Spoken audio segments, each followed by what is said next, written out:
Hello tout le monde, je suis absolument ravie de vous retrouver aujourd'hui, encore plus que d'habitude parce que ça y est, j'ai enfin mon nouveau décor autour de moi. Donc si vous voyez cette vidéo, sachez que oui, j'ai déménagé. J'ai enfin également retrouvé une bibliothèque digne de ce nom. En fait c'est simple, je me suis repris exactement la même que j'avais fait installer lorsque j'avais fait construire mon ancien pavillon. Et vous pouvez pas savoir à quel point je me sens bien de voir tous mes livres en un seul coup d'œil et plus simplement aller farfouiller dans les cartons de livres qui étaient jusqu'à présent dans le garage de mes parents en attendant que je retrouve un endroit tel que celui-ci. Bref, c'est une très longue introduction pour vous dire à quel point je suis heureuse aujourd'hui de pouvoir vous tourner cette vidéo dans ces conditions. Aujourd'hui je vous filme un update lecture tout simplement parce que j'ai eu droit à une dizaine de jours de vacances récemment, ce qui m'a permis d'avancer un petit peu, un petit peu, ne nous voilons pas la face non plus, mais voilà, j'ai un peu avancé dans mes lectures, du coup on va faire le point ensemble aujourd'hui. Je vais d'abord vous donner mon avis sur le tome 3 de La Passe Miroir. Toujours un tome 3, cette fois-ci je vous dirai ce que j'ai pensé de Geek Girl. Je vous donnerai également mon avis sur le second tome de la trilogie The Effigies. Et je terminerai cette vidéo en vous disant ce que j'ai pensé de 13 Reasons Why. Le premier livre dont je vais vous parler dans cette vidéo, c'est donc le tome 3 de La Passe Miroir qui s'intitule La Mémoire de Babel. C'est publié aux éditions Gallimard et c'est écrit par Christelle Dabos. Vous m'avez choisi ce livre pour faire partie de ma pile à lire hivernale, je l'ai donc lu en temps et en heure. Ma lecture du tome 2 remonte maintenant à avril 2016. Il s'est donc passé une palanquée de temps avant que je poursuive les aventures de Thorn et d'Ophélie. Pourquoi une telle attente ? C'était vraiment voulu de ma part, c'est-à-dire que je sais pertinemment que le tome 4 sera le dernier de cette série. Celui-ci étant donc l'avant-dernier tome, je tenais à prendre mon temps avant de pouvoir me replonger dans cette lecture et cet univers si riche parce que je sais très bien que le tome 4 n'est pas prêt de sortir. Le tome 3 se déroule 2 ans et demi après les événements survenus à la fin du second tome et Sorn n'a pas donné signe de vie depuis tout ce temps. Du coup Ophélie, lassée d'attendre, va partir à sa recherche. Elle va d'ailleurs se rendre sur l'arche de Babel, persuadée que Sorn y a mis les pieds à un moment donné. Et afin de mener l'enquête à la fois sur la disparition et la recherche de Sorn et à la fois sur la recherche de Dieu, elle va endosser une nouvelle identité. Elle va désormais s'appeler Eulalie.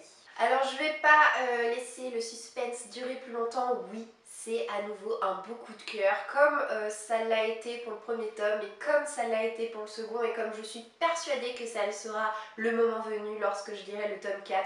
C'est simple, cette série me fait vraiment vibrer, je l'aime du plus profond de mon cœur.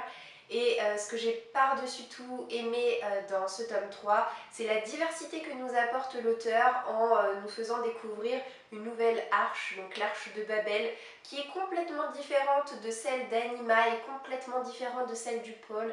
Donc on doit se familiariser à de nouveaux us et coutumes, à une nouvelle géographie, à une nouvelle histoire et c'est juste passionnant, vraiment foisonnant de détails. Et c'est vraiment un contexte qui ne cesse de s'étoffer et qui me passionne au plus haut point.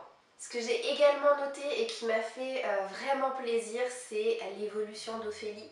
Ophélie ne cesse d'évoluer tout au long de cette série, mais alors c'est vraiment le tome 3 qui nous montre une évolution la plus marquée. Elle a gagné en assurance, elle a gagné en maturité. Désormais, elle se déplace sans son chaperon, donc vous savez, sans sa tante qui est également sa marraine. Elle n'a plus d'amis pour la tirer de ses mauvais pas. Elle doit compter uniquement sur elle-même, sur son courage et sur son ingéniosité afin de réussir à s'en sortir. Et ça m'a fait tellement plaisir de la voir comme ça, vous pouvez pas savoir. Quant à Sorn, là ça a été mon petit regret, c'est-à-dire qu'il faut vraiment attendre pas mal de temps avant qu'il fasse enfin son apparition dans cette histoire. Mais lorsqu'il apparaît, c'est l'apothéose, c'est vraiment le feu d'artifice. Il faudra que quelqu'un m'explique la raison pour laquelle j'apprécie autant ce personnage alors que l'auteur insiste à chaque fois sur ses défauts physiques et psychologiques avec sa psychorigidité, ses petites manies, ses phobies, ses lubies et tout ce que vous voulez en i.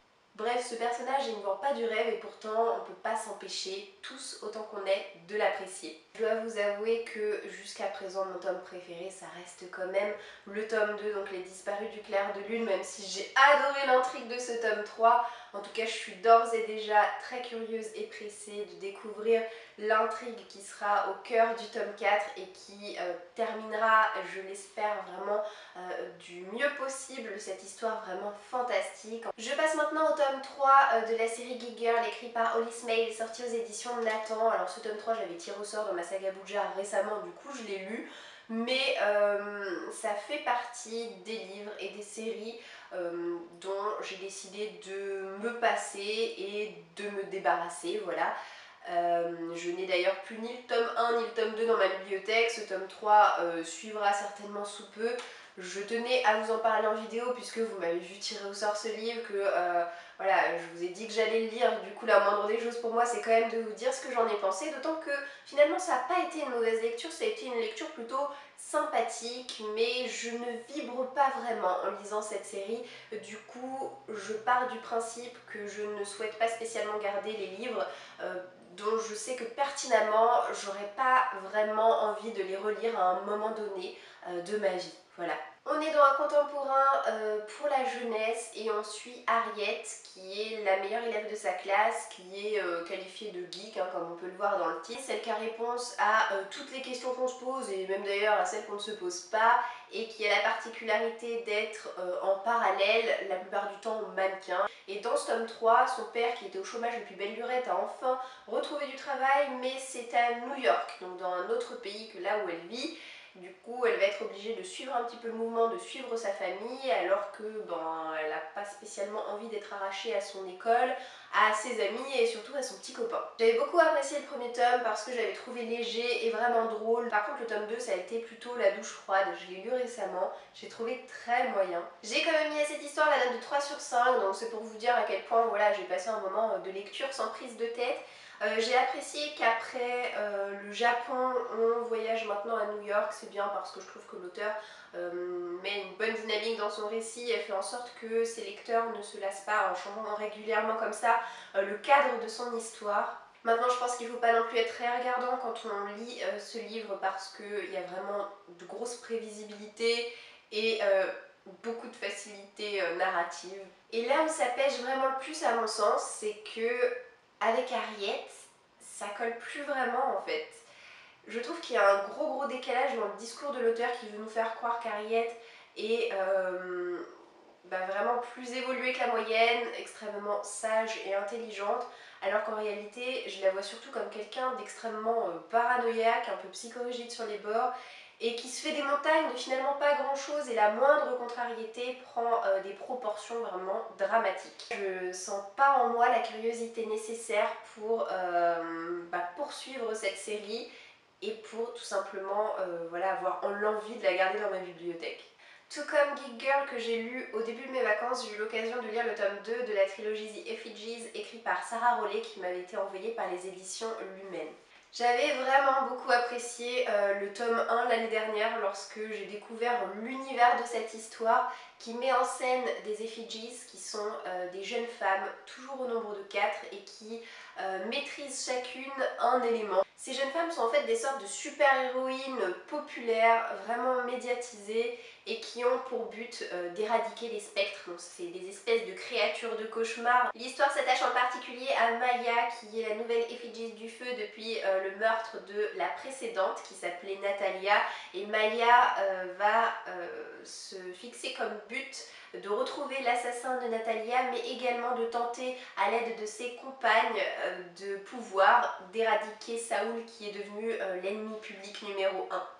Alors laissez-moi vous dire que je ne sais pas du tout ce qui s'est passé avec ce livre. Je lui ai mis 2,5 sur 5, donc c'est-à-dire la moyenne. Voilà, pas plus, pas moins. Mais je peux pas vous dire autre chose que j'ai moyennement aimé ce livre. Ce qui est étonnant parce que franchement j'ai adoré le premier et je m'attendais vraiment à ressentir la même chose avec cette suite. J'ai du mal à poser des mots et à expliquer vraiment mon ressenti de lecture parce que objectivement, il se passe plein de choses dans ce livre, mais en fait voilà, j'ai vraiment eu du mal à m'intéresser à ce que je lisais et je saurais pas vraiment bien vous dire pour quelle raison, mis à part que j'ai l'impression que l'auteur commence à partir un peu dans tous les sens, avec des morts qui reviennent à la vie et puis des vivants qui devraient être morts. Enfin parfois c'est un petit peu confus, ça me fait un petit peu penser à un gros fouillis cette histoire et j'ai aussi du mal à déterminer où est-ce que l'auteur a envie d'aller, si elle préfère se diriger vers l'aspect fantastique de son histoire avec les pouvoirs des filles, ce genre de choses, et toute la partie surnaturelle, ou alors si elle souhaite se diriger vers un aspect plus politique parce que c'est un aspect qui prend vraiment de l'importance dans ce tome 2, donc avec la secte qui est l'organisation qui chapeaute un petit peu les 4 jeunes femmes et qui cache vraiment pas mal de cadavres dans ses placards. Bref, je sais pas trop où me situer par rapport à cette histoire et je suis un peu déçue en fait d'avoir été déçue. Et je termine cette update lecture en vous disant ce que j'ai pensé de 13 Reasons Why, écrit par Jay Asher et sorti aux éditions Albin Michel. Ce livre ne m'appartient pas directement, il m'a été prêté par ma collègue de travail et je la remercie beaucoup pour ce prêt. Du coup, maintenant que je l'ai lu et que je vous en parle, je vais pouvoir lui rendre son livre. Elle me l'a prêté il y a un petit moment de ça, mais en fait c'est le piège, ne me prêtez jamais vos livres, jamais. En fait c'est bien simple, j'en ai plus de 200 dans ma pile à lire maintenant. Et je trouve vraiment que peu de temps pour me consacrer à les livres que j'achète par moi-même, puisque je privilégie surtout les services presse. Mais voilà, c'est ma collègue de travail, je l'adore et je pouvais pas lui dire non. Et en plus de ça, j'avais beaucoup entendu parler de ce livre parce que il y a eu une série qui est sortie sur Netflix à un moment donné. J'avais vu la bande-annonce comme tout le monde, j'avais trouvé ça assez prometteur. Alors oui, j'avais été intriguée, mais pas suffisamment au point de vouloir me procurer ce livre. En tout cas, ma collègue, elle se l'est procuré, elle l'a adoré, elle a eu un coup de cœur pour lui, elle l'a lu en une journée, elle m'a dit il faut absolument que tu t'y mettes. Du coup, bon bah elle m'a vendu du rêve, alors qu'est-ce que vous voulez que je dise? Bah j'ai dit oui, ok. Du coup voilà, j'ai réussi à lire pendant mes vacances et même si j'ai pas ressenti un coup de cœur comme elle l'a pu le ressentir, ça a en tout cas été une très bonne lecture puisque je lui ai mis la note de 4 sur 5. Clay, c'est un ado, un lycéen qui va recevoir du jour au lendemain 7 cassettes qu'il va devoir écouter sur un Walkman. Et sur ces cassettes, il va entendre la voix de Anna qui était dans sa classe et qui s'est suicidée. Et dans ces cassettes, dans ces enregistrements audio, elle explique tout simplement les raisons qui l'ont amenée à mener fin à sa vie.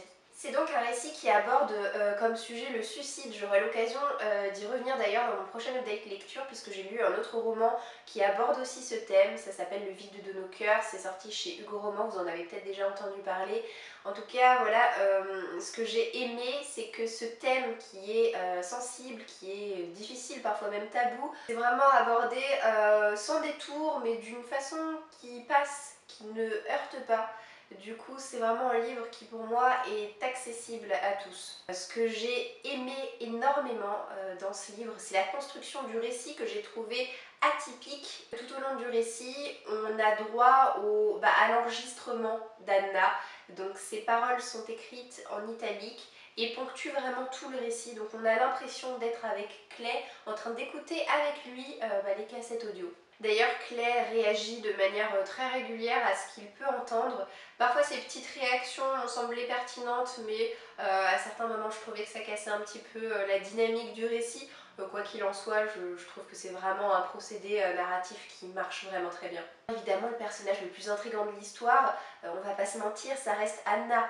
On a très envie d'avancer à toute vitesse dans cette histoire, cassette après cassette, pour savoir vraiment quelles sont les raisons concrètes qui l'ont poussée à mettre un terme à sa vie. Et même si Anna est désormais physiquement absente, c'est quand même le personnage le plus présent de tout le récit. Tout au long de ma lecture, j'avais qu'une question en tête, c'est comment allait se terminer ce livre. Et en fait, ce livre se termine de la meilleure des manières.